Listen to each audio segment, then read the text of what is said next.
और प्यासे थे, लेकिन जब ऊंच ऊंच स्वर में चिल्लाएगा तो और प्यास लगेगा ना, और प्यास बढ़ गया। प्यास बढ़ गया तो क्रोध भी बढ़ गया, और जब क्रोध बढ़ा ना तो सोचे कि और कुछ तो नहीं, लेकिन जब अपनी नजर को इधर से उधर घुमाया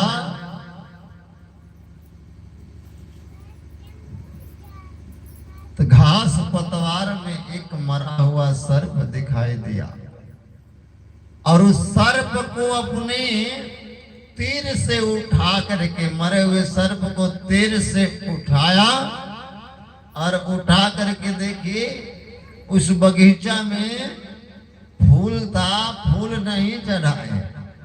जब क्रोध आता है तो शांत चित्त से भगवान के संतों के पास बैठिएगा, फूल जल चढ़ाएगा, तब ना भूख प्यास मिटेगी जी। भूख भी कभी कभी मिट जाती है राम रस से। भूख खूब लगी है और कहीं आपके युग के अनुसार संगीत बजता हो तो भूख प्यास नहीं मिट जाती है, मिट जाती है।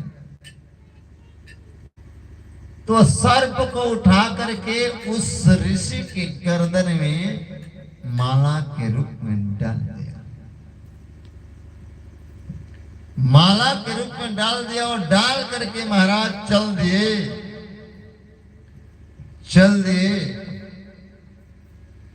और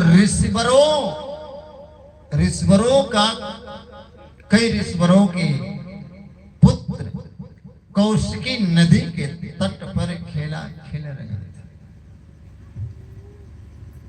और उस समिक ऋषि का भी पुत्र खेल रहे थे। और एक ऋषि बालक गया और इस समिक ऋषि के आश्रम होते हुए गया, उनके गर्दन में सर्प लटका हुआ देख कर गया, और जाकर इनके बेटा पुत्र से कहा कि अरे तेरा जीना धिक्कार है, तेरा जीना धिक्कार है, तेरे जीते जिंदगी तेरे पिता के गले में फूल की माला नहीं, मरा हुआ सर्प लटका हुआ है।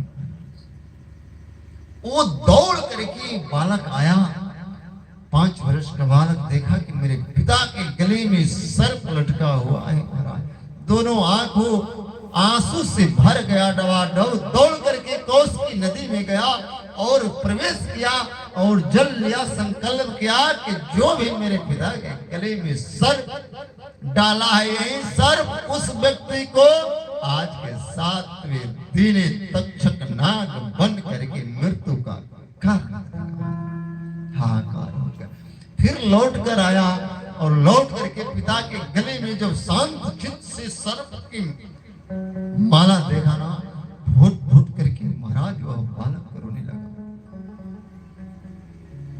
जब छोटा बालक आप लोग देखे होंगे, जब रोने लगता है ना तो बड़ी आवाज में रोता है, जल्दी चुप नहीं होता, इतना रोने लगे वो बालक। जब उनकी समाधि खुल गई, टूट गई,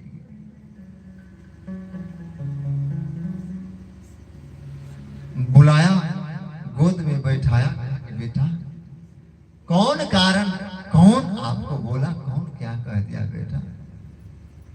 तो जब बालक रोने लगता है तो आवाज मुंह से नहीं निकलता है जल्दी, इतना रो रहे थे कि आवाज बहुत, माथे पर हाथ धर के सुलाया, समझाया, समिक ऋषि ने इतना समझाया, लेकिन इतना आंसू गिर रहा था, इतना आवाज हो रहा था, कई घंटा लग गया महाराज। और अपने गले में मरे हुए सर्प समिक ऋषि नहीं देख रहे।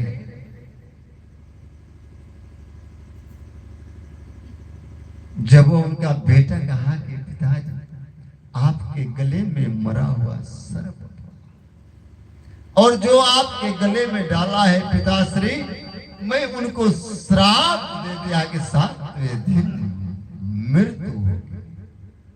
महाराज जब 7वें दिन मृत्यु श्राप की बात श्रवण किया, समिक ऋषि का हृदय द्रवित हो गया। नेत्र बंद किया और बंद करके के ध्यानस्थ होकर के देखा कि किसको श्राप मिला, तो परीक्षित महाराज को श्राप मिला। समिक ऋषि का एकदम आंखों से आंसू डबडबा गया, गिरने लगा महाराज।